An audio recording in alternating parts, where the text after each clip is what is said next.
تلاوت کی ہوئی آیت سورہ توبہ 10واں پارہ آیت نمبر 100 ہے۔ سورہ توبہ کے ان آیتوں میں تذکرہ چل رہا تھا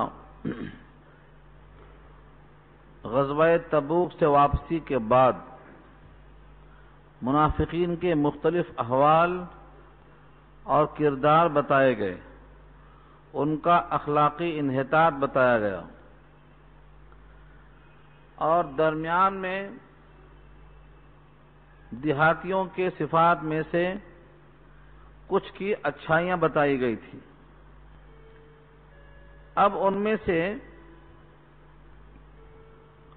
خوبیوں میں جس طرح سے گاؤں والے ممتاز تھے، ان کی مناسبت سے ان صحابہ کا بھی تذکرہ کر دیا گیا تاکہ یہ معلوم ہو جائے کہ اللہ کے ہاں نیک اعمال والوں کی کتنی قدردانی ہے۔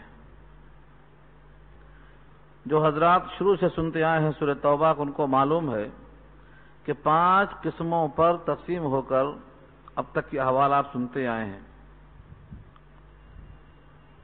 کچھ وہ لوگ ہیں جو غزوہ تبوک میں شریک ہونے کو پسند نہیں کیے اپنے نفاق کی وجہ سے، کچھ شریک نہیں ہوئے عذر کی وجہ سے، کچھ شریک نہیں ہوئے کاہلی اور سستی کی وجہ سے، کچھ لوگ ایسے ہیں جو شریک ہوئے لیکن مخالفت ساتھ رکھتے رکھتے ان کے دماغ میں موقع آیا کہ جہاں بھی موقع ملے گا اپنا کام کریں گے۔ تو مختلف آیتوں میں یہ باتیں پیچھے آ چکی ہیں۔ دیہاتیوں میں سے کچھ لوگ ہیں جو خرچ کرتے ہیں اللہ کے راستے میں اور اپنے خرچ کو اللہ کے نزدیک ذریعہ قرب سمجھتے ہیں۔ اللہ نے فرمایا کہ ان کا خرچ کرنا اللہ کے پاس ذریعہ قربت ہے، اللہ ان کو داخل کرے گا اپنی رحمت میں، بے شک اللہ غفور الرحیم ہے۔ اس مناسبت سے کہ دیہات والوں کی تعریف کی گئی ہے محض ان کے اس صفت کی بنا پر کہ وہ ایمان رکھتے ہیں اور اللہ کے نزدیک ان کا خرچ کرنا قابل قربت ہے۔ ان دو مناسبت سے وہ جو صحابہ کرام ہیں جنہوں نے پہل کی ہے، اسلام کے قبول کرنے میں پہل کی ہے، ایمان لانے میں پہل کی ہے، اور جنہوں نے اپنے مال کو جان کو سب کو قربان کیا ہے، ان کی فضیلت ان سے کتنا زیادہ ہونا چاہیے، اس مناسبت سے ان صحابہ کا ذکر ایک آیت میں کیا گیا ہے۔ مستقلاً یہی ایک آیت نہیں ہے صحابہ کی تعریف میں، اور بہت سی آیتیں ہیں۔ کچھ آپ سن چکے ہیں سورہ نساء میں، سورہ توبہ کی یہ آیت ہے، آگے انشاءاللہ سورہ فتح میں آئے گی۔ اس طرح مختلف آیتوں میں مختلف موقع سے اللہ نے صحابہ کی تعریف کیا ہے۔ اس آیت میں سابقین پر سبقت کرنے والے یعنی پہل کرنے والے، جس طریقے سے پہلے بارے میں کہا ہے کہ کفر میں پہل کرو مت، کیونکہ بقیہ لوگوں کے کفر کا انجام اور ان کی سزا تم پر آئے گی، وَلَا تَكُونُوا أَوَّلَ كَافِرٍ بِهِ۔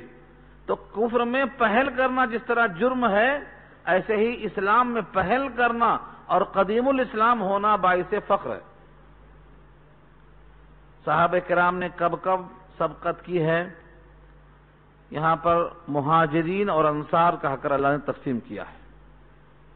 مہاجرین وہ صحابہ جنہوں نے اسلام کے لیے اپنا وطن چھوڑ دیا، چاہے وہ مکہ چھوڑ کر ہجرت کرتے ہوئے حبشہ گئے ہوں، یا مکہ چھوڑ کر مدینہ گئے ہوں، یا مکہ چھوڑ کر کچھ وقت کے لیے طائف گئے ہوں، یا مستقلاً انہوں نے اپنے مقام کو چھوڑ دیا۔ اور انصار سے مراد وہ لوگ ہیں جنہوں نے نبی صلی اللہ علیہ وسلم کا اور صحابہ کا مدینے میں استقبال کیا، ان کے لیے اپنے گھروں کے دروازے کھول دیے، اپنے دولت بچھا دی، اور یہاں تک پیشکش کر دیا کہ ہماری بیویوں میں سے آپ جس کو چاہیں ہم طلاق دے دیں، آپ ان سے نکاح کر لیجئے۔ اتنی پیشکش نصرت کرنے والے صحابہ۔ تو انصار اور مہاجرین ان دونوں پر بنیاد ہے اسلام کی، نصرت اور ہجرت۔ نصرت اور ہجرت یہاں سے ثابت ہوتا ہے کہ جس طرح ہجرت کرنے والوں کی ہجرت مبارکباد کے لائق ہے، نصرت کرنے والوں کی نصرت بھی اسی ہم پلہ ہے، دونوں میں سے کوئی مقام کم نہیں ہے۔ جس طرح نصارہ کے انصار کے مختلف گروہ تھے، اللہ تعالیٰ نے مختلف انداز سے تعریفیں فرمائی ہیں۔ تو آج کے اس آیت میں ہمیں دو طرح دیکھنا ہے کہ سبقت کیسے کیا انہوں نے اور کون سی سبقت مراد ہے یہاں پر۔ دیکھیے پہلے آیت کے الفاظ، والسابقون، اور سبقت کرنے والے، الاولون، پہل کرنے والے، اول آنے والے، من المہاجرین، مہاجرین میں سے، والانصار، اور انصار میں سے۔ اسلام لانے میں سبقت کیا یہ مراد ہے، یا ہجرت کرنے میں سبقت کیا یہ مراد ہے۔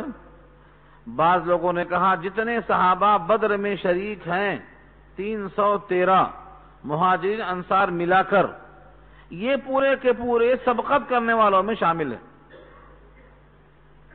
ایک قول یہ ہے کہ جتنے لوگ بیعت عقبہ اولا اور بیعت عقبہ ثانیہ، شاید آپ نے پہلے بار سنا ہوگا یہ بیعت کیا ہے، عقبہ کیا ہے، اولا کیا ہے، ثانیہ کیا ہے، تھوڑی سی وضاحت کر دوں، یہاں تو جگہ نہیں ہے بولنے کی لیکن تھوڑی سی وضاحت کر دیتا ہوں۔ ہجرت کرنے سے پہلے نبی کریم صلی اللہ علیہ وسلم نے مکہ کے قریب وادی منا سے متصل مسجد خیف سے قریب ایک مقام کا نام ہے، اس مقام پر آپ نے خفیہ میٹنگ کیا تھا کہ اسلام کو کیسے آگے بڑھایا جائے۔ پہلی بار جب آپ نے خفیہ میٹنگ کیا تھا آپ کے ساتھ صرف 12 آدمی تھے، بس یہ 12 اشخاص نے تعاون کیا۔ اگلے سال پھر اسی مقام پر اسی حج کے موسم میں، کیونکہ حج میں سارے عالم سے لوگ آتے ہیں، پھر آپ نے ان سے مشورہ کیا تو 72 آدمی تھے۔ پہلے کو بیعت عقبہ اولا کہتے ہیں، دوسرے سال کو بیعت عقبہ ثانیہ کہتے ہیں۔ عقبہ مانے گھاٹی اور بیعت مانے ہاتھ دے کر ہاتھ لینا، کہ ہم سے تم وعدہ کرو کہ ہمارے ساتھ ہو، اور اولا پہلی، ثانیہ دوسری، یہ ہے۔ تو جو صحابہ بیعت عقبہ اولا میں تھے وہ پہل کرنے والے، جو صحابہ بیعت عقبہ ثانیہ میں تھے وہ پہل کرنے والے، جو صحابہ بدر میں شریک ہوئے 313 یہ سب کے سب پہل کرنے والے۔ بقیہ جتنے صحابہ ہیں وہ صف ثانی میں شمار ہوں گے، صف اول میں نہیں۔ اور یہ تقسیم خود اللہ نے کیا ہے، من بعد الفتح وقاتل کہا ایک مقام پر، وہاں پر فتح مکہ سے تقسیم کیا ہے۔ فتح مکہ سے پہلے والوں کا الگ مقام ہے اور فتح مکہ سے بعد والوں کا الگ مقام ہے، من بعد الفتح وقاتل۔ لیکن ایک تقسیم یہ بھی ہے کہ مہاجرین میں سے جتنے ہیں اور انصار میں سے جتنے ہیں، پورے کے پورا صحابہ مجموعہ یہ پہل کرنے والے ہیں پوری امت کے مقابلے میں۔ یہی قول زیادہ راجح ہے۔ جتنے صحابہ ہیں مہاجرین ہو یا انصار ہوں، یہ پورے کے پورے سبقت کرنے والے، پہل کرنے والے، اولیت رکھنے والے ہیں پورے دوسرے تمام امت کے افراد کے مقابلے میں۔ لہذا یہ سب کے سب اس تعریف کے مستحق ہیں۔ اس قول کی تصدیق میں خود آیتیں موجود ہیں۔ اللہ نے فرمایا ہے کُلًّا وعد اللہ الحسنى وفضل اللہ المجاہدین علی القاعدین اجرا عظیما۔ تو لفظ کل بتاتا ہے کہ ہر فرد اس کے اندر شامل ہے۔ کُلًّا وعد اللہ، ہر صحابی سے اللہ نے وعدہ کیا ہے جنت کا۔ اس سے معلوم یہ ہوا کہ سبقت کرنے والے، پہل کرنے والے پورے کے پورے صحابہ ہیں امت کے بقیہ افراد کے مقابلے میں۔ ایک اور قول ہے کہ صرف بدر سے پہلے جتنے لوگ مسلمان ہوئے ہیں، بدر میں شریک ہوئے ہیں، ان کا مقام بقیہ صحابہ سے بہت آگے ہے۔ چنانچہ خلفائے راشدین، ایک کتاب کا نام ہے مولانا عبدالشکور لکھنوی کی لکھی ہوئی ہے، انہوں نے مسلمانوں کے 12 عقیدے کو ترتیب دیا ہے۔ اس عقیدے کی ترتیب میں لکھا ہے کہ امت کے اندر فضیلت اس ترتیب کے ساتھ ہے کہ جتنے صحابہ ہیں بقیہ امت سے ممتاز ہیں، اور جتنے بھی بدری صحابی ہیں وہ بقیہ صحابہ سے ممتاز ہیں، اور جتنے عشرہ مبشرہ ہیں وہ بدری صحابی سے ممتاز ہیں، اور جتنے خلفائے اربعہ ہیں یہ بقیہ 10 سے ممتاز ہیں، اور جتنے خلفائے اربعہ ہیں ان میں سے ترتیب یہ ہے کہ پہلے نمبر پر سیدنا ابوبکر صدیق رضی اللہ تعالیٰ عنہ، اور نمبر 2 پہ عمر فاروق رضی اللہ تعالیٰ عنہ، اور نمبر 3 پر عثمان غنی رضی اللہ تعالیٰ عنہ، اور نمبر 4 پر حضرت علی کرم اللہ وجہہ۔ کرم اللہ وجہہ کیوں کہا گیا؟ یہ نبی کی دعا ہے کہ اللہ آپ کا چہرہ باعزت کرے۔ اس کی ایک تفصیل ہے، ایک دشمن سے مقابلے کے موقع پر اس نے آپ کے منہ پر تھوک دیا تھا، اس تھوک کو آپ نے برداشت کر لیا، اگر سے دشمن تھا اس پر قابو پا چکے تھے، اپنے چہرے پر تھوک کو برداشت کیا، اس واسطے اس چہرے کی کرامت کی دعا کیا اللہ کے نبی نے، اور یوں فرمایا کہ تمہارے چہرے کو اللہ باعزت کرے۔ اس لیے عام صحابہ کے ساتھ رضی اللہ عنہ لگایا جاتا ہے، ایک صحابی ہیں جن کو کرم اللہ وجہہ کہا جاتا ہے، وہ ہے حضرت علی، آپ کے چہرے کو اللہ باعزت اور روشن کرے۔ تو صحابہ کرام کی جو ترتیب لکھی ہے یہی ترتیب امت میں رائج ہے۔ 313 بدری صحابہ، ان کو اللہ نے سابقون الاولون میں تشبیہ دیا ہے۔ تو فضیلت کے اعتبار سے فرق ہے، لیکن جہاں تک سوال ہے ان کے صفات کا، ان کی تربیت کا، ان کے اخلاق کا، ان کے کردار کا، ان کے مرتبے کا، اس میں اللہ کی نظر میں سب برابر ہیں۔ چنانچہ ترمذی کی روایت ہے، حضرت جابر رضی اللہ تعالیٰ عنہ روایت فرماتے ہیں کہ جتنے میرے صحابہ ہیں ان تمام پر جہنم کی آگ حرام ہو چکی ہے، جتنے مجھے بحالت ایمان دیکھا اس ایمان پر قائم رہے وہ سب صحابی ہیں، اور جتنے لوگ میرے صحابہ کو بحالت ایمان دیکھنے والے ہیں اور اسی ایمان پر خاتمہ ہوا یہ سب تابعی ہیں، ان پر بھی جہنم کی آگ حرام ہے۔ ترمذی عن جابر رضی اللہ تعالیٰ عنہ، صحابہ کے مناقب میں لکھا ہے، جس کو نقل کیا ہے قرطبی نے اور مظہری نے۔ اس سے معلوم یہ ہوا کہ صحابہ کرام کا یہ مقام اور مرتبہ اللہ نے عطا فرمایا ہے۔ اور بدری صحابی کے بارے میں تو آپ سن چکے ہیں، اس سے پہلے میں نے کئی دفعہ سنایا ہے، اور آگے پھر سورہ ممتحنہ انتظار کرو۔ نبی کریم صلی اللہ علیہ وسلم جب حضرت حاطب ابن ابی بلتا کا خط پکڑ لیتے ہیں، تھوڑا سا اشارہ کر دوں، اگرچہ یہ بات آپ سن چکے ہیں اور دوبارہ پھر آئے گے سورہ ممتحنہ کے درس میں، لیکن یہ دلچسپ سے واقعی خالی نہیں، بہت اہم واقعہ۔ حضرت حاطب ابن ابی بلتا بدری صحابی ہیں، انہوں نے کفار قریش کے نام پر ایک خط لکھا۔ اس خط کا مضمون کیا تھا اس سے بحث نہیں، یوں سمجھ لو کہ کفار قریش سے ہمدردی کا اظہار کیا، اور یہ کہا گیا اس خط کے اندر کہ تم پر مسلمان حملہ کرنے والے ہیں۔ ایک بدری صحابی کس طرح لکھ سکتے ہیں یہ خط؟ نبی کریم صلی اللہ علیہ وسلم کو جبریل نے آ کر اطلاع کر دیا۔ میں یہ واقعہ اس لیے بتانا چاہتا ہوں کہ اللہ کی نگاہ میں بدری صحابی کا مقام کیا ہے آپ دیکھیں۔ نبی صلی اللہ علیہ وسلم کو اطلاع ہو گئی جبریل امین کے ذریعے سے، آپ نے 2 صحابی یا 3 تیار کیے، حضرت علی بھی اس میں موجود ہیں۔ 3 صحابہ کو آپ نے کہا کہ جاؤ فلاں مقام پر، ایک مقام کا نام ہے روضہ خاخ، اس مقام پر ایک باغ ہے، وہاں پر وہ عورت آپ کو ملے گی، وہ عورت ایسی ایسی ہے، اس کے پاس ایک خط ہے، وہ خط لے کر آ جاؤ۔ یہ 3 صحابہ اس مقام پر پہنچے، جیسی صفات بتایا تھا نبی نے ویسی ہی حلیے میں عورت موجود تھی۔ آپ نے ان کو روکا، کہا خط نکال، کہا میرے پاس کوئی خط نہیں۔ بخاری نے نقل کیا ہے کتاب الجہاد میں بھی، اور غزوہ احد کے بیان میں بھی، اس خط کے بارے میں فرمایا تھا کہ وہ خط اس کے پاس ہے۔ صحابی فرماتے ہیں اس عورت کے بولنے سے ہم تھوڑا ٹھہر گئے، پھر سوچنے لگے کہ نبی نے کہا ہے خط ہے تو خط ہے، نہیں ہونے کا سوال ہی پیدا نہیں ہوتا، لہذا ہم نے یہ فیصلہ کر لیا کہ خط تو لے کر جانا ہے، اور خط ہے اس کے پاس۔ ہم نے کہا کپڑے نکال دیتے ہیں تیرے، ورنہ خط نکال، تیرے پورے کپڑے نکال کر تلاشی لیں گے ہم، ورنہ تو خط نکال۔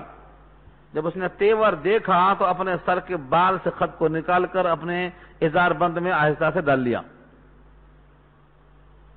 پھر اس کے بعد جب دیکھا کہ لہجہ بہت سخت ہے تو خط کو نکال کر پیش کر دیا۔ خط کس کے نام سے تھا؟ کفار قریش کے نام پر تھا۔ کس نے لکھا تھا؟ حاتب ابن ابی بلتع بدری صحابی۔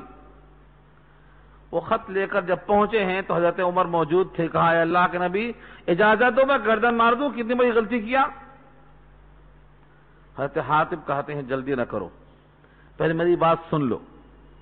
قصہ یہ ہے کہ جتنے لوگ یہاں موجود ہیں اور ان کے بال بچے مکے میں ہیں، ان کے رشتہ دار وہاں موجود ہیں ان کے دیکھ بھال کرنے کے لیے۔ کسی کا چاچا ہے، کسی کا ماموں ہے، کسی کا خالو ہے، کوئی نہ کوئی موجود ہے۔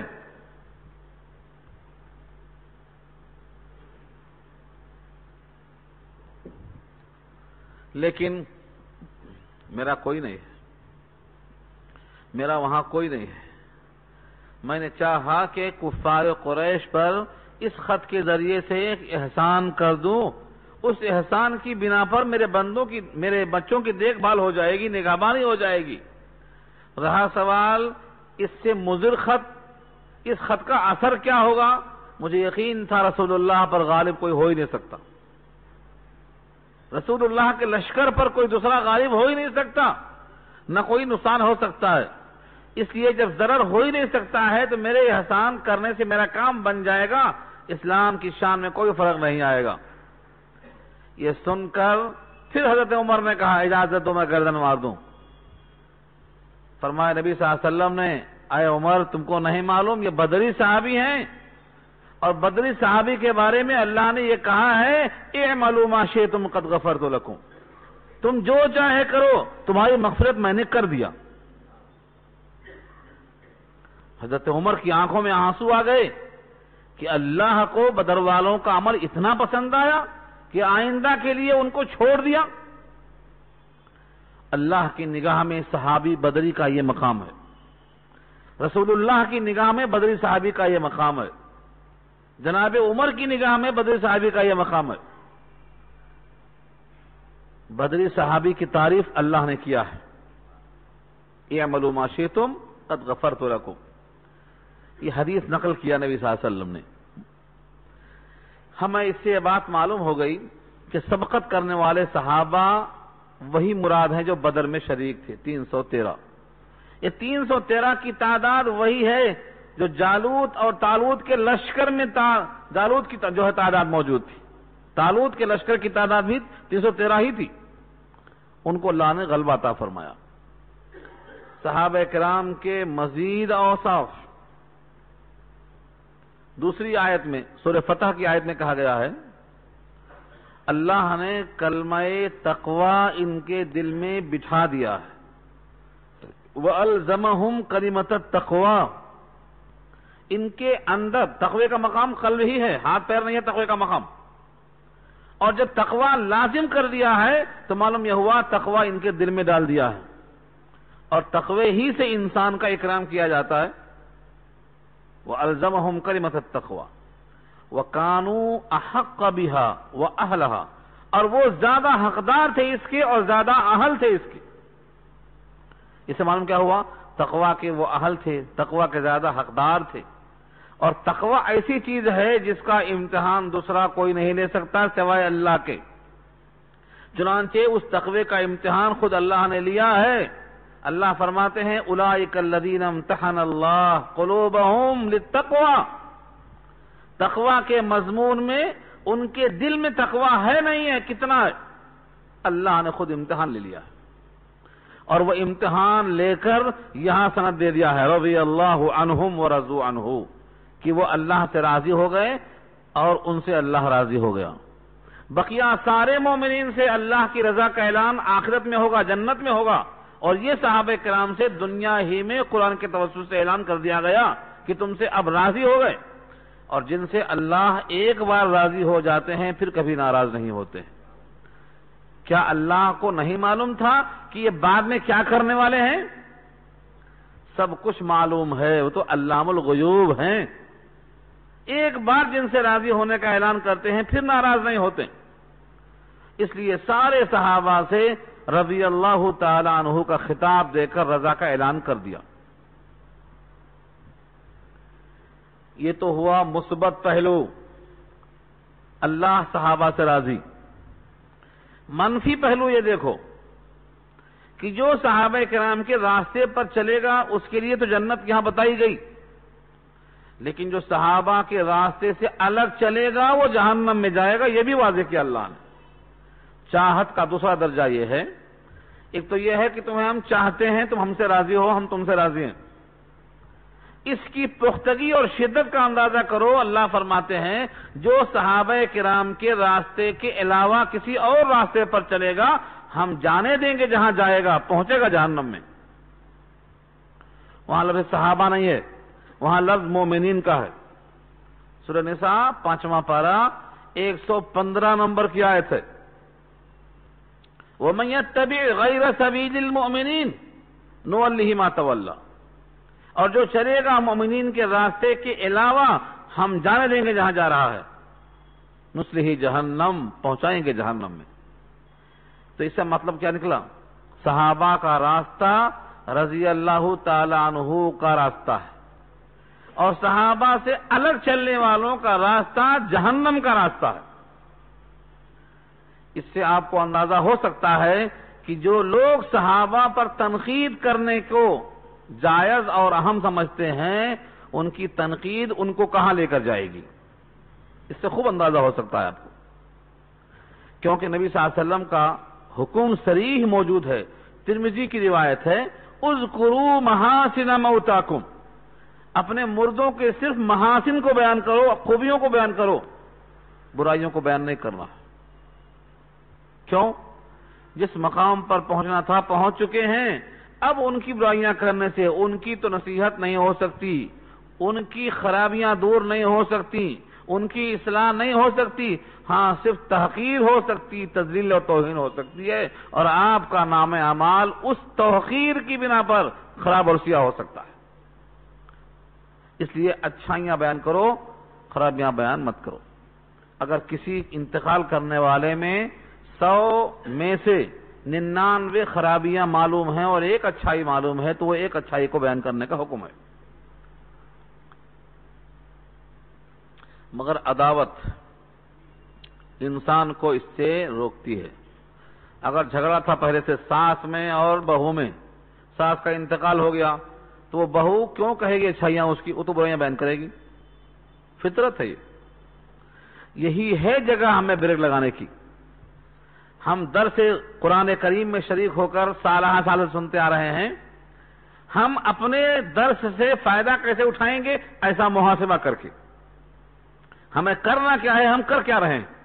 جب تک محاسبہ نہ کریں گے ہم فائدے میں اضافہ نہیں ہوگا۔ ہم استفادہ کرتے ہیں تو ہم اپنا محاسبہ کریں کہ فائدہ ہمیں کیسے ہوگا۔ کسی بھی مر جانے والے کی برائی بیان نہیں کرنا چاہیے، کیونکہ وہ اپنے مقام تک پہنچ گیا، اب آپ دیکھو اپنا کیا ہونے والا ہے۔ یہ تو صحابہ ہیں جن کو خطاب مل چکا رضی اللہ کا، اللہ ان سے راضی ہو چکا، آپ اس مقام تک پہنچنے والے ہیں یا نہیں پہنچنے والے ہیں، اپنی خیر بناؤ۔ کیونکہ صحابہ کا مقام سب چاہتے ہیں مل جائے، لیکن وہ قربانیاں، وہ مشقت جھیلنے کو تیار کوئی نہیں، وہ فاقہ کشی اور وہ غربت اور وہ مشقت اور وہ مجاہدہ اور وہ قربانیاں کون تیار دینے کے واسطے؟ اقبال نے کہا تھا، چاہتے سب ہیں کہ ہوں اوج ثریا پہ مقیم، پہلے پیدا تو کرے ویسا کوئی قلب سلیم، دل تو لاؤ ایسا۔ وہ مقام سب چاہتے ہیں لیکن وہ اسی مشقت نہیں، کوئی تیار نہیں۔ میٹھا میٹھا گپ، کاوا کاوا تھو۔ تو صحابہ کرام کی بعض لوگ تنقید اس لیے کرتے ہیں کہ لوگ ہوشیار ہو جائیں، یہ ریزن ہے ان کا۔ صحابہ کرام پر تنقید لوگ اس لیے کرتے ہیں کہ لوگ اس غلطیوں سے اپنے آپ کو بچا سکیں۔ ہم نے کہا ویسی غلطی جس پر توبہ کی توفیق ہو گئی ہو یہ بھی اچھا ہے، لیکن آپ کی جو غلطی ہے یہ ہمارے دن تک رہنے والی ہے، اس پر توبہ کی توفیق اس واسطے نہیں ہوگی کہ آپ اس کو اچھا سمجھ کے کر رہے ہیں۔ جو غلطی آدمی اچھا سمجھ کے کرتا ہے توبہ کی توفیق نہیں ہوتی۔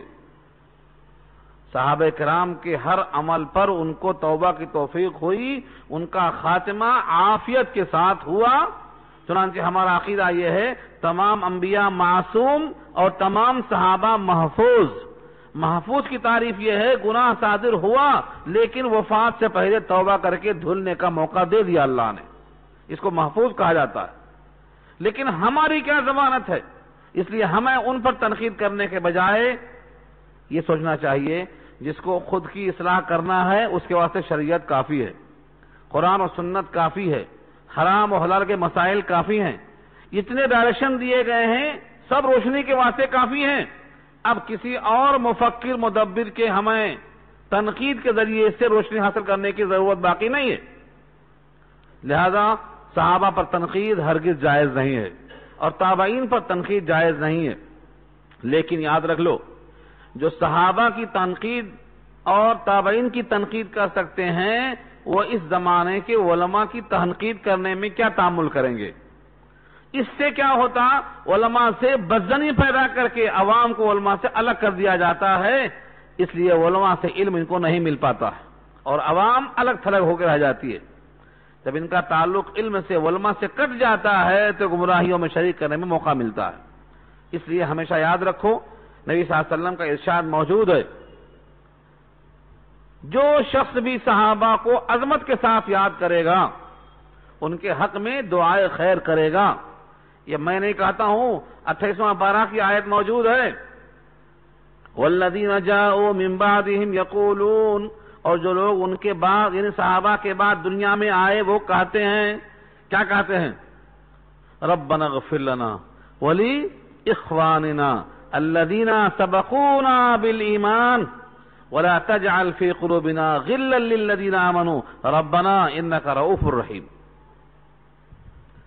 جو لوگ بعد میں آئے ان کے لیے یہی حکم اللہ کا ہے۔ کیا حکم ہے؟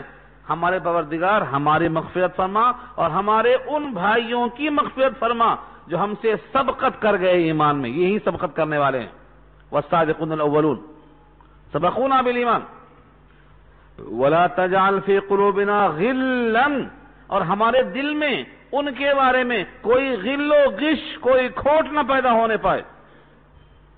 للذین آمنوا، ایمان والوں کے لیے، ربنا انک رؤوف الرحیم، پروردگار آپ مہربان ہیں، معاف کرنے والے ہیں، اگر کوئی کھوٹ دل میں آیا ہے تو اس کو آپ معاف کر دیجئے۔ صحابہ سے قدورت دل میں رکھنا ایمان کی نفی کرتا ہے۔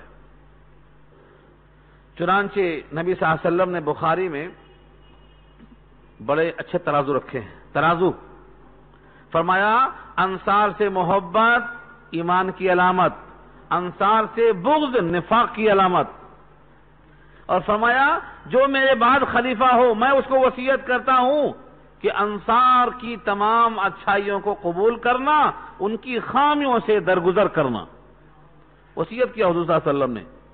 بخاری کتاب الایمان کھول کر دیکھو، اور فرمایا جن کو ایمان کی حلاوت چاہیے، ایمان کی مٹھاس چاہیے، بغیر انصار کی محبت کے وہ ان کو حاصل نہیں ہو سکتی۔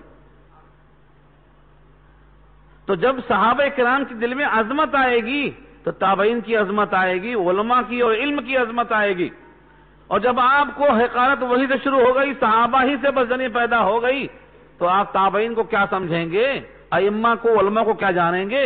یہاں سے بدظنی کا ماحول پیدا ہو جائے گا۔ اس لیے جس دل میں ادب ہوتا ہے، وقار و عظمت ہوتی ہے، وہی دل آباد ہوتا ہے۔ اس لیے کہا گیا ہے کہ آدمی پر اہم چیزوں میں سے ایک چیز یہ بھی ہے کہ اس کو اخلاق بڑے عمدہ ہوں۔ اخلاق کے ترازو یہی ہے۔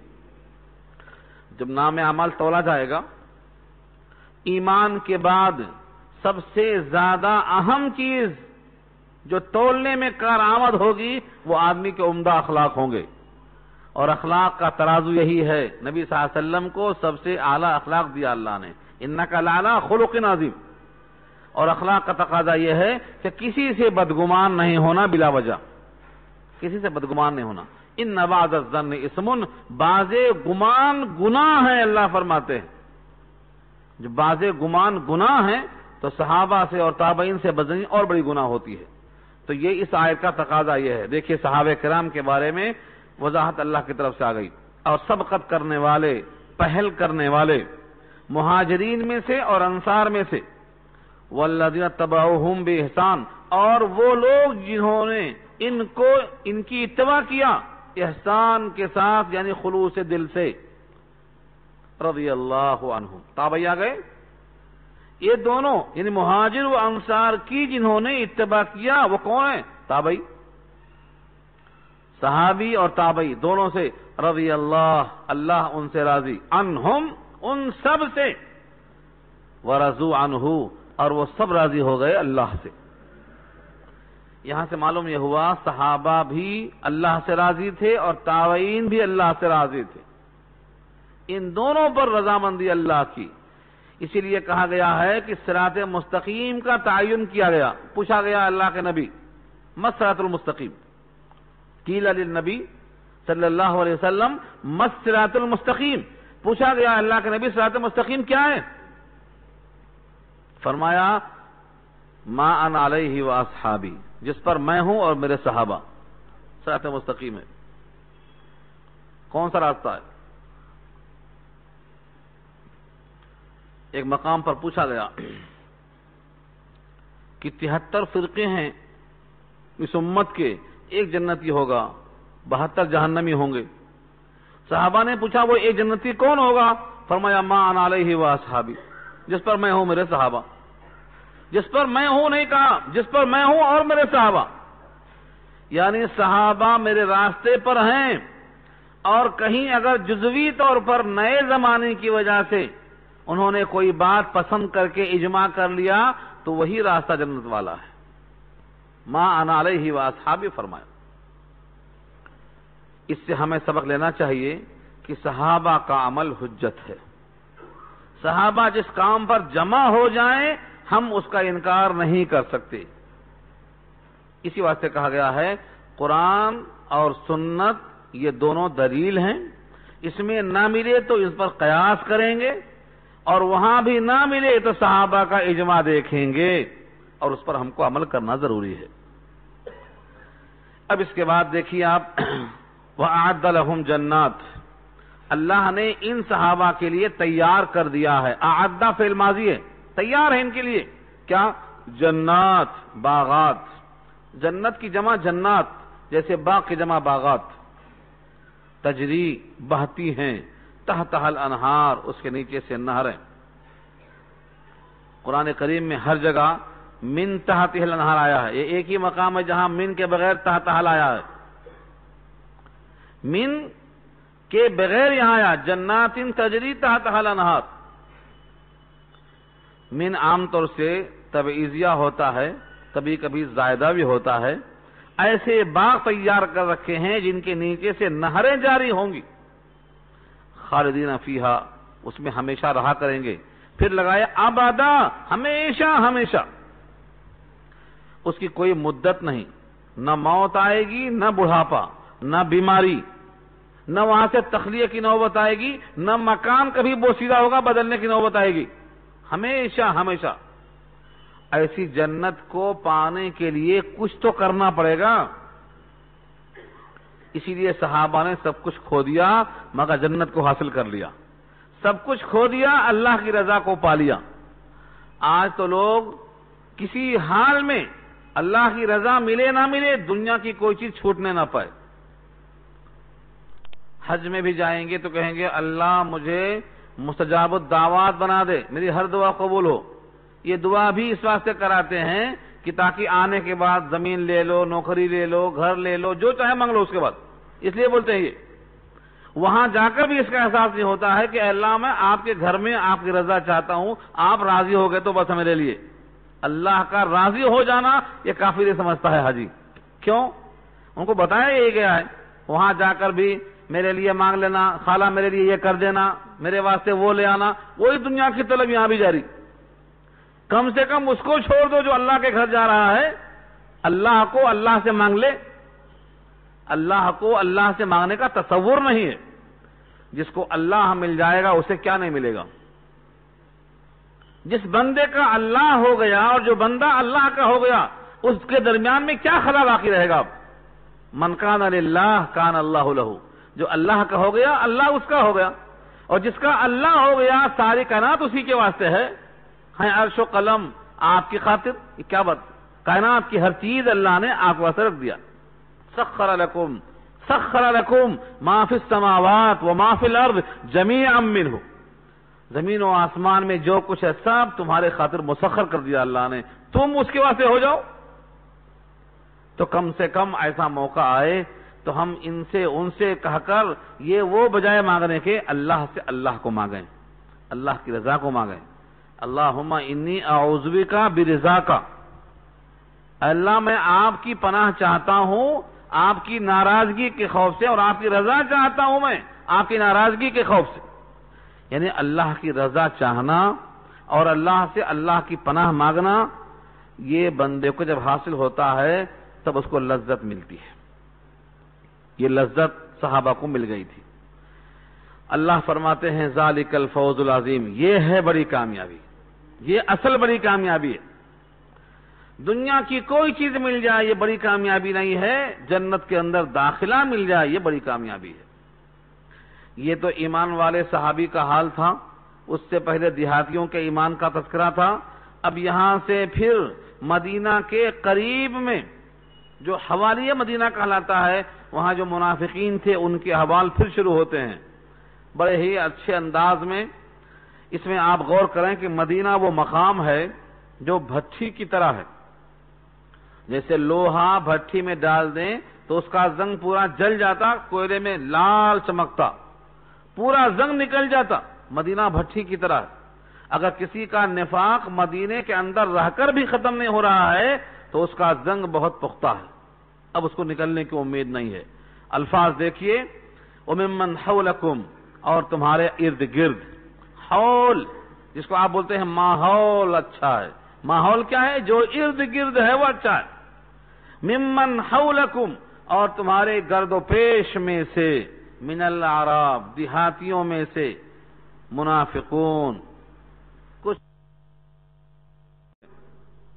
ومن اہل المدینہ مردوا علی النفاق، اور مدینہ والوں میں سے کچھ ایسے ہیں جو نفاق پر حد کمال تک پہنچ گئے ہیں. آج کی بات نہیں ہے، جب قرآن نازل ہوا تھا اس وقت مدینے میں نبی پاک موجود تھے، اور آپ کے زمانے میں مدینے میں وہ لوگ حد کمال، کس کا کمال؟ نفاق کا.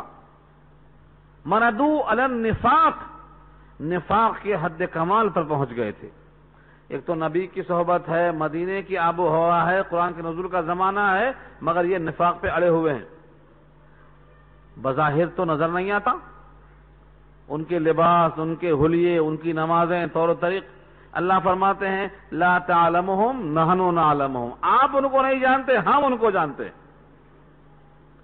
ان کے کسی عمل سے ظاہر نہیں ہو سکتا تھا. لا تعلمہم، آپ ان کو نہیں جانتے، نحن نعلمہم، ہم ان کو جانتے. سنعذبہم مرتین، ان قریب ہم ان کو عذاب دیں گے دوہرا. ایک تو منافق ہونے کا، دوسرے منافق میں حد کمال کو پہنچنے کا. یا یہ مطلب ہے ایک تو نفاق کا اور ایک مدینہ میں رہ کر نفاق کا. یا یہ مطلب ہے ایک تو نفاق کا اور ایک مدینے میں رہنے کے باوجود نبی کی صحبت میں ہیں پھر بھی دل صاف نہیں ہوتا ہے، اڑے ہوئے ہیں. دوہرے عذاب کے مستحق ہیں یہ. مردوا علی النفاق، لا تعلمہم نحن نعلمہم سنعذبہم مرتین. اور ایک قول یہ ہے دنیا میں ایک عذاب ہوگا رسوائی کا، اور آخرت میں ایک عذاب ہوگا سزا کا. یہ ہے دوہرا عذاب. ثم یردون الی عذاب عظیم، پھر لوٹائے جائیں گے بڑے عذاب کی طرف، مراد ہے جہنم. تو یہ منافقوں کا حال ہوا. اس کا مطلب کیا ہوا؟ منافقوں کا نفاق اس زمانے میں بھی اللہ فرماتے ہیں ہم ان کو پہچانتے ہیں آپ نہیں، یعنی ظاہری طور پر سب برابر دکھائی دیتے ہیں، کیونکہ نفاق کا تعلق قلب سے ہے اور وہ نظر نہیں آتا۔ اس کے برخلاف کچھ لوگ ایسے ہیں جو غزوہ تبوک میں نہیں گئے، انہوں نے نہ جانے کو برملا اعتراف کر لیا، ہاں ہم سے غلطی ہو گئی، ہم کو جانا چاہیے تھا لیکن ہم نہیں جا سکے، اپنی غلطی کا انہوں نے اعتراف کر لیا۔ یہ غلطی کا اعتراف کرنا نیک عمل ہے، یاد رکھ لو۔ بہانہ کرنا، جھوٹ بولنا، چکما دینا، اس کے مقابل میں غلطی کا اعتراف کر کے سرنڈر ہو جانا، اس کا نام توبہ ہے، یہ تو بہت بڑا اچھا عمل ہے۔ ان کا تذکرہ کیا اللہ نے۔ وآخرون اعترفوا بذنوبہم، اور دوسرے وہ لوگ جنہوں نے اعتراف کر لیا اپنے خطاؤں کا، ہاں خطا ہو گئی۔ اس آیت پر لکھا ہے 10 صحابی جو نہیں جا سکے غزوہ تبوک میں، 10 جن کا کوئی عذر نہیں تھا، صرف سستی اور کاہلی کی بنا پر نہیں جا سکے، وہ 10 کے 10 ہیں جو یہاں مراد ہیں۔ وآخرون اعترفوا میں 10 میں سے 7 نے اپنے آپ کو کھمبے میں باندھ لیا تھا۔ لوگ ایک ہی نام جانتے ہیں، ابو لبابہ کا۔ ستون ابو لبابہ تو مشہور ہے، ابو لبابہ کے ساتھ 7 ہیں، 7 سب نے خود کو کھمبے سے باندھ لیا۔ اور 3 کا ذکر اسی صورت میں انشاءاللہ آخر میں آئے گا بالکل، وہ ہیں کعب بن مالک ہیں، اور مرارہ ابن الربیع ہیں، ہلال ابن امیہ ہیں۔ ان تینوں کا ذکر اسی صورت کے آخری حصے میں بالکل انشاءاللہ آئے گا۔ ان کے ساتھ عجیب و غریب واقعہ پیش آیا تھا۔ تو یہ 10 صحابی ہیں جنہوں نے کسی بھی عذر کے بغیر اپنے گناہ کا اعتراف کر لیا کہ ہم کاہلی میں نہیں پہنچ سکے، ہم جائیں گے، پہنچیں گے، آج نہیں کل پہنچ جائیں گے، مگر نہیں جا سکے۔ تو انہوں نے اپنے آپ کو ستون میں باندھ لیا اور یہ کہا کہ جب تک ہمیں اللہ کی طرف سے نبی کریم صلی اللہ علیہ وسلم اپنے ہاتھ سے خود نہیں کھولیں گے، ہماری توبہ قبول نہیں کریں گے، تب تک ہم ایسے ہی بندھے بندھے اپنے کو قیدی شمار کرتے رہیں گے، اللہ کا قیدی، جب تک اللہ معاف نہ کریں گے۔ جب یہ اطلاع ملتی ہے نبی صلی اللہ علیہ وسلم کو تو آپ نے بھی قسم کھا لیا کہ جب تک اللہ کا حکم نہیں آئے گا میں بھی نہیں کھولوں گا، کیونکہ مسئلہ بڑا سنگین ہے۔ جہاں جان کی بازی لگانا تھا، پہلی بار ایک ٹرینڈ فوج سے لڑنے کا موقع تھا یہ غزوہ تبوک میں، کیونکہ ادھر صحابہ کرام اور ادھر قیصر روم کی فوجیں جو تیار تھی، بالکل مسلح تھی ہر لحاظ سے، ایسے نازک موقع پر نہیں گئے، کوئی عذر نہیں تھا، اپنی غلطی کا اعتراف تھا، بندھے رہو جب تک اللہ کا حکم نہ آ جائے ہم بھی نہیں کھولیں گے۔ کبھی کبھی بعض لوگوں نے کھولنا چاہا تو کہا نہیں، یہاں تک کہ جب آیت نازل ہو گئی معافی کی اور توبہ کی، تب بھی کسی غیر نے کہا چاہا ہم کھول دیں، کہا نہیں، جب تک رسول اللہ اپنے ہاتھ سے نہیں کھولیں گے ہم نہیں کھلنا چاہتے۔ جب آیتیں نازل ہو گئیں، وہ آ چکی ہیں، یہاں یہی موجود ہیں، تو نبی صلی اللہ علیہ وسلم نے خود اپنے دست اقدس سے ان کو کھولا۔ کتنے مبارک تھی وہ ہستیاں کہ جن کو آخرت کی اتنی فکر لگی تھی کہ وہ نبی کے ذریعے سے اپنی رہائی کو تلاش کر رہے تھے، اللہ کا قیدی بن کر اللہ کے نبی کے ہاتھوں سے آزادی چاہتے تھے۔ یقیناً جس کو توبہ قبول کر کے نبی نے آزاد کر دیا ہو، حقیقت میں ہمیشہ کے واسطے آزاد ہو جائے گا۔ اسی واسطے کہتے ہیں جس کو توبہ کی قبولیت چاہیے، ستون ابو لبابہ کو تلاش کر کے اس کو پکڑ کے توبہ کرے کہ یہ مقام توبہ ہے۔ جیسے مقام عذاب پر رکنے کا حکم نہیں ہے، مقام عذاب پر عذاب کا اثر باقی رہتا ہے۔ اسی رکوع میں انشاءاللہ یہ بات کروں گا میں، جہاں مسجد زرار کا ذکر آئے گا۔ مسجد زرار کی جگہ آج بھی ویران پڑی ہے، آج بھی ویران پڑی ہے۔ تو جس عذاب کو جس مقام پر بھیجتا ہے رب کریم، اس جگہ پر لوگ ٹھہرنے کا حکم نہیں دیتے۔ قوم لوط کی جہاں بستی ہے وہاں حضور فرماتے تھے تیز گزر جاؤ کہیں تم پر نہ عذاب آ جائے۔ تو جس طرح مقام عذاب پر بھاگنے کا حکم ہے اور جہاں توبہ قبول ہوئی ہے وہاں توبہ کے قبول ہونے کا امکان زیادہ ہے. اسی واسطے کہتے ہیں وہ ستونوں کے نام ہیں, ستون ابو لبابہ, پکڑ کے دعا کرو. بقیہ 7 اور بھی ہیں, بلکہ ہمارا تو خیال یہ ہے مسجد نبوی کے اندر جتنے ستون ہیں سب کے سب مبارک ہیں, کیونکہ وہ مقام ہے جہاں صحابہ نے سجدہ کیا ہے, جہاں اللہ کے نبی نے صحابہ کرام کے دلوں کا امتحان پیش کیا اللہ کے سامنے, وہ وہی مقام ہے. اللہ فرماتے ہیں خلطوا عملا صالحا وآخر سیئا, خلط ملط کیا انہوں نے عمل صالح کو اور دوسرے برائیوں کو. سوال یہ ہے صحابہ کرام نے عمل صالح کیا کیا اور دوسرے جو عمل غیر صالح تھے وہ کون سے تھے جس کو خلط ملط کیا ہے؟ خلطو, خلط ملط کیا انہوں نے. خلطو اردو میں خلط ملط استعمال ہوتا ہے. صالحا عملا صالحا, عمل صالح کیا تھا؟ ایمان لانا, اب تک کے تمام غزوے میں شریک ہونا, جہاد کرنا, نمازیں پڑھنا, روزے رکھنا, نبی سے محبت کرنا, یہ سارے اچھے عمل.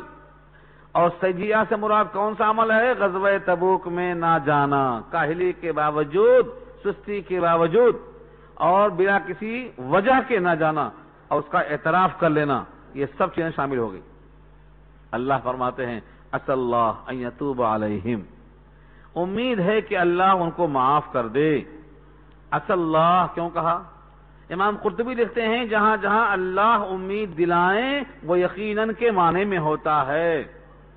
عسى اللہ, اللہ خود فرماتے ہیں امید ہے کہ اللہ ان یتوب علیہم, ان پر توبہ قبول فرمائے, ان پر توجہ فرمائے. ایک گرامر سیکھ لو عربی کا, توبہ کے بعد الا آئے تو توبہ کرنا, تاب الی اللہ, توبو الی اللہ, توبہ کرنا, اور تابہ علیہ آ جائے تو توبہ قبول کرنا. یہاں تابہ علیہ آیا ہے, بہت امید ہے کہ اللہ ان کی توبہ قبول کر لے گا. ان اللہ غفور الرحیم, بے شک اللہ مغفرت کرنے والے, رحم کرنے والے ہیں.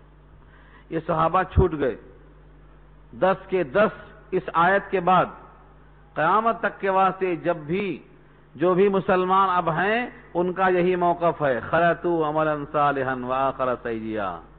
نمازیں جماعت سے پڑھتے بھی ہیں, قضا بھی کرتے ہیں, سچ بھی بولتے ہیں, جھوٹ بھی بولتے ہیں, تلاوت کرتے بھی ہیں, تلاوت نہیں بھی کرتے ہیں, کچھ آیتیں سمجھتے ہیں, کچھ آیتیں نہیں سمجھتے ہیں, کچھ نیک بھی کرتے ہیں, کچھ برے بھی کرتے ہیں, کچھ اسلامی اعمال کرتے ہیں, کچھ غیر اسلامی اعمال کرتے ہیں. جتنے مسلمان اب بچے ہیں قیامت تک کے واسطے وہ اسی میں شامل ہیں. کس میں؟ خلطوا عملا صالحا. اور کس میں؟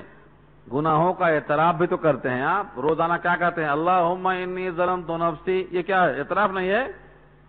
اللہم انی ظلمت نفسی ظلما کثیرا, اے اللہ میں نے بہت ظلم کیا اپنی جان پر. ولا یغفر الذنوب الا انت, سوائے آپ کے کون معاف کر سکتا ہے. یہ کیا ہے؟ اعتراف ہے گناہوں کا, وہی یہاں بھی ہے. تو گناہوں کا اعتراف کرنا اور عمل میں صالح اور غیر صالح کو خلط ملط کرنا, بیشتر مسلمان اسی کیٹیگری میں آتے ہیں.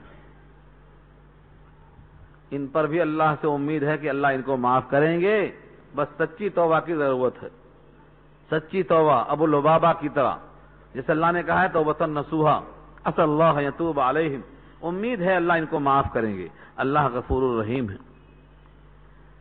یہ صحابہ کرام کو توبہ کے بعد احساس ہوا کہ جس مال کے عیش میں ہمیں کاہلی آئی تھی اور ہم جنگ میں نہیں گئے, یہ مال کیوں رکھیں؟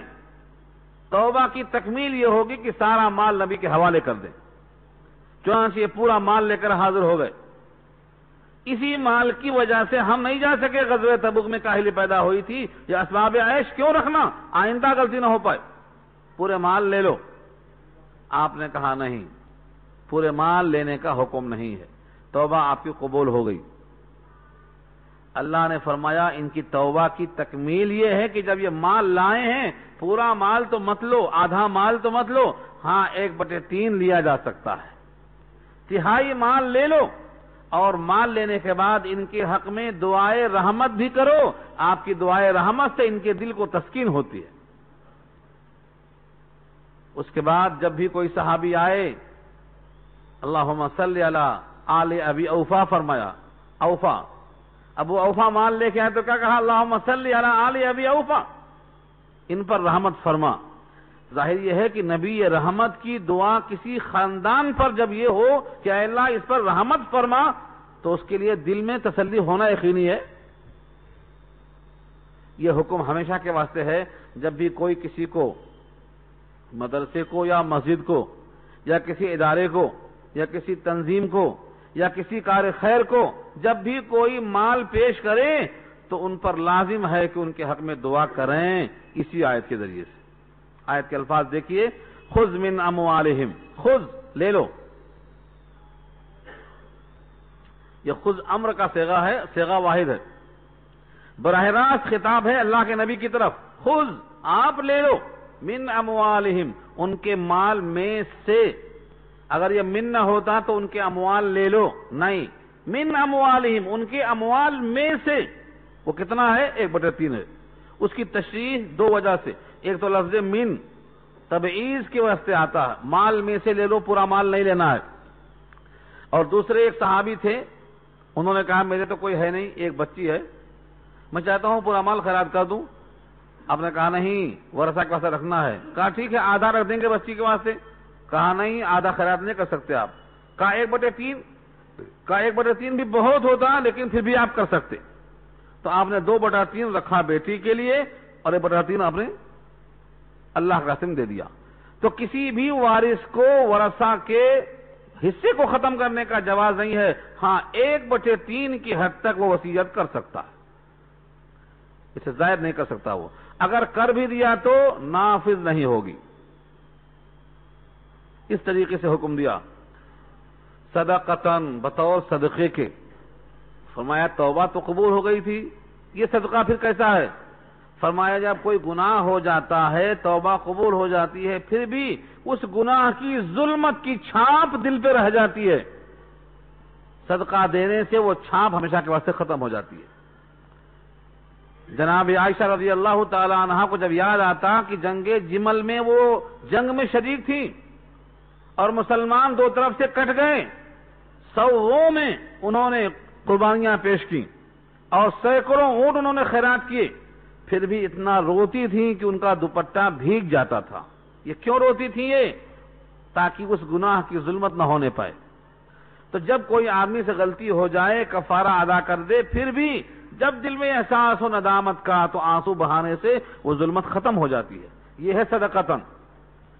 تو طاہرہم ان کو آپ پاک کر دیجئے. ان کا جب مال قبول کر لیں گے تو یہ مال کا قبول کر لینا، جس مال کی محبت میں اٹک گئے تھے وہ مال کی محبت دل سے نکل جائے گی اور دل کی تطہیر ہو جائے گی. وَتُزَكِّيهِمْ بِهَا اور ان کے ذریعے سے آپ ان کا تزکیہ کیجئے. ان کا مال بھی صاف، وہ بھی صاف. وَصَلِّ عَلَيْهِمْ وَصَلِّ عَلَيْهِمْ اور ان پر رحمت کی دعا کیجئے. یہ ہے جملہ. صلی صاد لام جو آپ پڑھتے ہیں اللہم صلی علی محمد، یہ وہی لفظ ہے. صلی علیہم آپ ان پر دعائے رحمت کیجئے. نزول کے موقع پر نبی صلی اللہ علیہ وسلم نے کئی صحابہ کو یہ دعا دیا، اللہم صلی علی فلاں، اللہم صلی علی فلاں، کئی دفعہ. اس کے بعد مفسرین کہتے ہیں کہ یہ لفظ خاص ہو گیا انبیاء کے لیے. اب صرف نبی کی ذات پر اللہم صلی علی محمد ہی کہا جا سکتا ہے. بقیہ کے لیے دعا کے الفاظ تبدیل کر دیا صحابہ نے.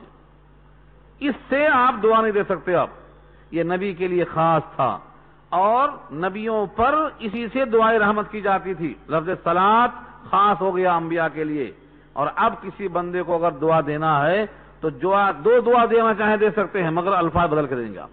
یہ لفظ خاص کر دیا گیا ہے تاکہ امتیاز باقی ہو جائے صحابہ کا کہ یہ انبیاء کے لیے ہے. جس سے صدق رضی اللہ عنہ کیا ہے؟ یہ صحابہ کے لیے ہے. اللہم صلی علی یہ انبیاء کے لیے ہے. صلی اللہ علیہ وسلم نبی صلی اللہ علیہ وسلم کے لیے خاص ہے. علیہ الصلوۃ والسلام دیگر انبیاء کے لیے خاص ہے. رحمت اللہ علیہ ولی اللہ کے لیے خاص ہے. ایسے ہی تقسیم کر دی گئی ہے تاکہ محسوس ہو جائے کہ یہ ولی تھے یا صحابی تھے یا نبی تھے. اندازہ کیسے ہوتا لوگوں کو؟ اس واسطے تفریق کر دی گئی ہے. سب میں الفاظ کی برکت موجود ہے. ان صلاتک سکن لہم، بے شک آپ کا دعائے رحمت کر دینا سکون کا باعث ہے ان کے لیے۔ جب آپ ان کے حق میں دعا کرتے ہیں تو یقین ہوتا ہے کہ نبی کی دعا رد تو ہوتی نہیں، ہمارے حق میں نبی کی دعا خیر کا سبب بن جائے گی، ان کو تسکین ہو جاتی ہے کہ نبی ہم سے راضی ہو گئے۔ راضی ہونے کی علامت ہے کہ ہم کو دعا دے رہے ہیں۔ واللہ سمیع علیم، اور اللہ سننے والے جاننے والے ہیں۔ الم یعلموا ان اللہ هو يقبل التوبة عن عباده ويأخذ الصدقات وان اللہ هو التواب الرحیم۔ کیا وہ لوگ نہیں جانتے، کیا وہ لوگ نہیں جانتے کہ بے شک اللہ وہی ہے جو قبول کرتا ہے توبہ۔ ہاں، امت محمدیہ کا خاصہ ہے کہ وہ اللہ سے ہی توبہ کرتے ہیں۔ عیسائی کیا کرتے ہیں؟ عیسائی کا عقیدہ یہ ہے ان کے پوپ کے پاس جا کر گناہ کا اعتراف کر دو، پوپ معاف کر دیتا۔ یہ آیت سے ان کی تردید ہو رہی ہے۔ کسی بھی بندے کو کسی کی توبہ قبول کرنے کا حق نہیں ہے، یہ صرف اللہ کا حق ہے۔ الم یعلموا، کیا وہ نہیں جانتے؟ ان اللہ، کہ بے شک اللہ ہوا یقبل التوبۃ، وہی قبول کرتا ہے توبہ، کس سے؟ ان عبادہ، اپنے بندوں سے۔ ویأخذ الصدقات، اور قبول کرتا ہے صدقات کو۔ صدقات کس کے لیے قبول کرتا ہے؟ اللہ کو تو حاجت نہیں۔ صدقات کو قبول کرتا ہے تمہارے مال کی تطہیر کے لیے اور تمہارے قلب کا تزکیہ کرنے کے لیے، جیسے یہاں آیا۔ اکثر لوگ سمجھتے ہیں کہ مال ہم دیتے ہیں غربا کے لیے، مال ہم دیتے ہیں فقیروں کے لیے، مسکینوں کے لیے، مسافروں کے لیے، محتاجوں کے لیے۔ تصور انتہائی کمزور ہے۔ اسی آیت پر لکھا ہے کہ آپ زکوٰۃ دیتے ہیں اپنے قلب کی ظلمت کو دور کرنے کے لیے، یہ عبادت ہے۔ جیسے مال کی عبادت زکوٰۃ ہے اور حج ہے، جسم کی عبادت روزہ اور نماز ہے، ایسے موقع پر آپ صدقہ جو دیتے ہیں یہ ظلمت کی تطہیر کرتا۔ چنانچہ جس زمانے میں صدقہ کھانا جائز نہیں تھا، صدقے کے قبول ہونے کی علامت کیا ہوتی تھی؟ آگ آسمان سے آتی اور اس کو کھا لیتی، صدقہ قبول ہو گیا۔ اور جس کا صدقہ آگ نے نہیں کھایا اس کا صدقہ مردود ہو گیا، اسے کوئی پوچھتا نہیں تھا۔ یہ امت محمدیہ کا خاصہ ہے کہ مال غنیمت بھی حلال ہے اور صدقہ بھی حلال ہے، ورنہ سابقہ شریعتوں میں یہ کھانا جائز نہیں تھا۔ کیا سورہ مائدہ میں پڑھا آپ نے؟ آدم کے دو بیٹے حابیل قابیل کا ذکر۔ وَاتْلُ عَلَيْهِمْ نَبَأَ بَنِي آدَمَ بِالْحَقِّ إِذْ قَرَّبَا قُرْبَانًا فَتُقُبِّلَ مِنْ أَحَدِهِمَا وَلَمْ يُتَقَبَّلْ مِنَ الْآخَرِ۔ ایک کی قبول ہو گئی، ایک کی قبول نہیں ہوئی۔ یہ فیصلہ کیسا کر دیا آپ نے؟ کیسے فیصلہ کر دیا؟ آگ آئی، ایک کی کھا گئی، ایک کی چھوڑ گئی تو فیصلہ ہو گیا۔ اس زمانے میں فیصلہ ہو جاتا تھا کس کا صدقہ قبول ہوا، کس کا قبول نہیں ہوا۔ یہ بھی اللہ کی رحمت ہے۔ اس دور میں اگر ایسا ہوتا تو کیا کہتے؟ ارے یہ تو بڑا منحوس ہے میاں، اس کی قربانی قبول نہیں ہوئی، اس کا حج قبول نہیں ہوا، اتنے تانے مارتے کہ وہ زندہ مر جاتا۔ اس امت کے ہر فرد کی رسوائی سے اللہ نے بچانے کا انتظام کر دیا کہ یہاں کسی کا فیصلہ نہیں کیا۔ یہ بھی امت پر ایک فضل ہے اللہ کا۔ ایک فضل تو یہ ہے رسوائی سے بچ گیا۔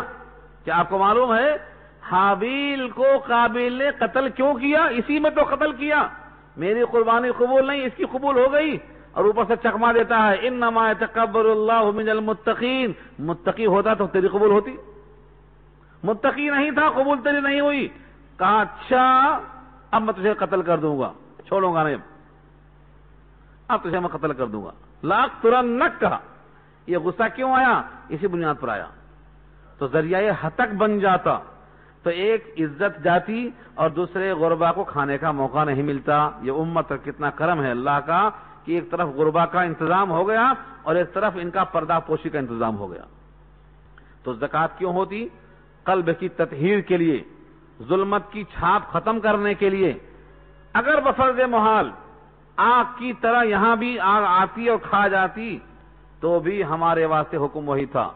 یہ تصور نکال دیں کہ ہم زکوٰۃ صدقہ نکالتے ہیں غریبوں کے لیے، ہاں غریبوں کے مصرف پہ خرچ ہوتا ہے یہ اور بات ہے، ڈبل فائدہ، ورنہ حقیقت یہ ہے زکوٰۃ کا صدقے کا نکالنا ہمارے قلب کی تطہیر، تاکہ مال کی محبت کم ہو جائے، اللہ کی محبت غالب ہو جائے، اصل مقصد وہ ہے، یہاں وہی کہا گیا ہے تطہرہم بیہا، تطہرہم وتزکیہم بیہا، تمہارا تطہیر کرنا، تمہارا تزکیہ کرنا مراد ہے۔